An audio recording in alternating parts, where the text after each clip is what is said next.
قرآن نے عجیب بات ہے، میں بہت عام بات کہنا چاہتا ہوں، قرآن نے علم کے کھلنے کے لیے، قرآن نے علم کے کھلنے کے لیے اور علم کی فقاہت کے پیدا ہونے کے لیے، یا فقاہت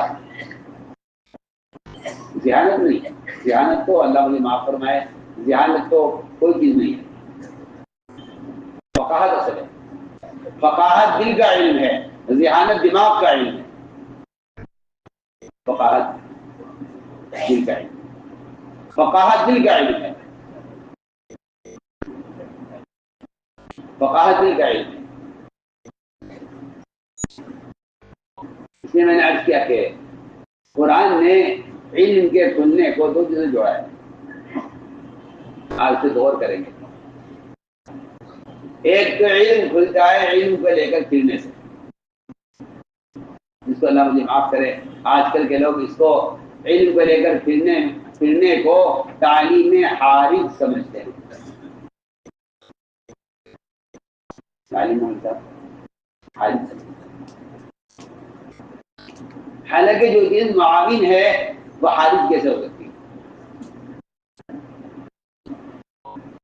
جی ہاں، نفر جو ہے، نفر خروج، علم کو لے کر پھرنا، یہ علم معاون ہے،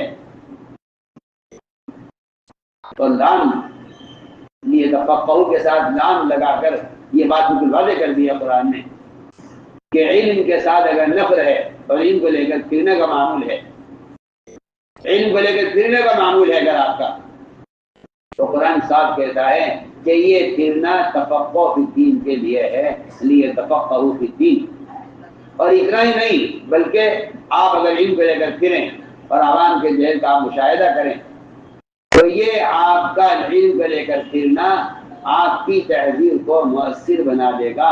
جب آپ واپس آ کر قوم کا حال دیکھیں گے اور قوم کو آ کر ڈرائیں گے تو آپ کی تہذیب قوم کے لیے مؤثر ہوگی، یہ بھی قرآن کہہ رہا ہے۔ اللہ کے راستے کے نفر سے، اللہ کے راستے کے نفر سے آپ کے علم میں رسوخ پیدا ہوگا۔ سب سے زیادہ یعنی راجع تفسیر یہی ہے، سب سے راجع تفسیر یہی ہے، غور کریں گے، علماء سے کہہ رہا ہوں، سب سے راجع تفسیر یہی ہے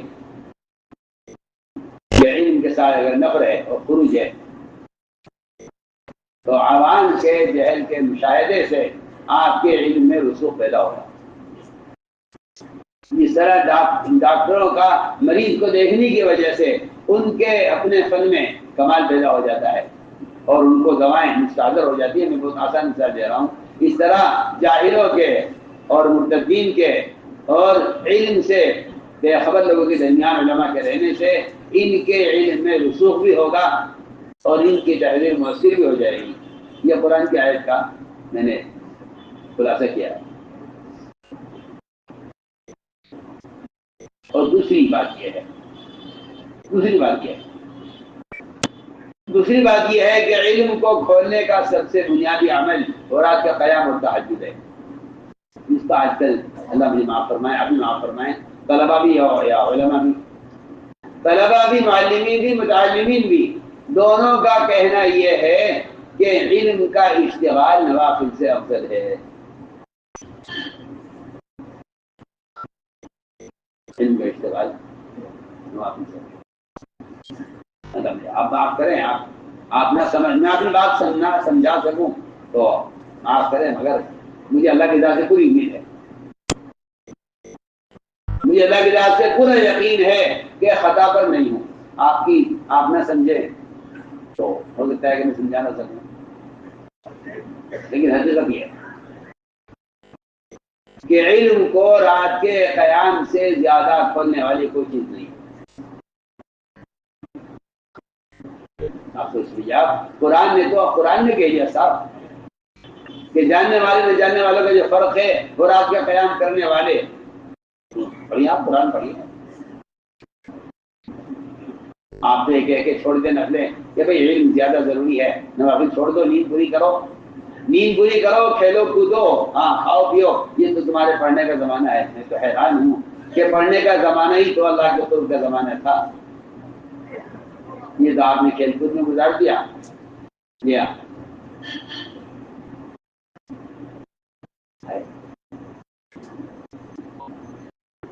سی آپ قرآن صاف کہہ رہا ہے امن وقان دعانا علیہ ساجدا وقائما، جس کی رات گزرتی ہے وہ قیام اور رکوع میں اور سجدے میں. قرآن کہہ رہا ہے جاننے والے یہ لوگ ہیں. قرآن کہہ رہا ہے جاننے والے یہ لوگ ہیں. پڑھیے آپ آیت پڑھیے قرآن کی، آپ تو ماشاء اللہ علماء ہیں. تو ایک بات یہ پیدا ہو گئی ہے کہ نفلیں پڑھنا تو کوئی ضروری نہیں ہے. میں عرض کرتا ہوں وہ روایت جس کی وجہ سے لوگ یہ خیال کرتے ہیں کہ نوافل سے زیادہ آدمی کو علم مشغول رہنا چاہیے، وہ حدیث جس نے فرمایا کہ ایک بار علم کا حاصل کر لینا 1000 رکعت سے افضل ہے، یہ اس جاہل عابد کے لیے ہے جو جہالت کے ساتھ عبادت کر رہا ہے.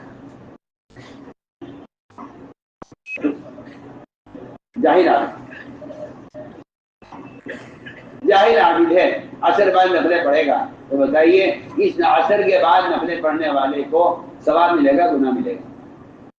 بولیے آپ، گناہ ملے گا کیونکہ اس نے علم حاصل نہیں کیا کہ عصر بعد نفلیں پڑھ سکتے ہیں نہیں پڑھ سکتے.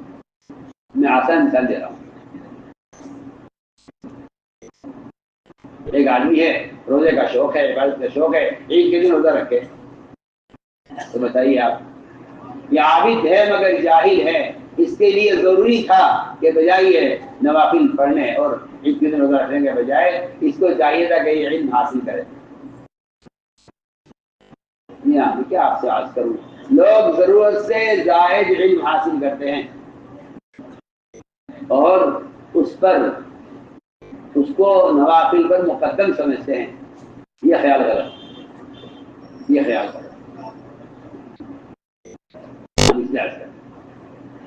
کہ اللہ کے علم حاصل کرنے کے لیے اللہ کا قرب چاہیے. تو قرآن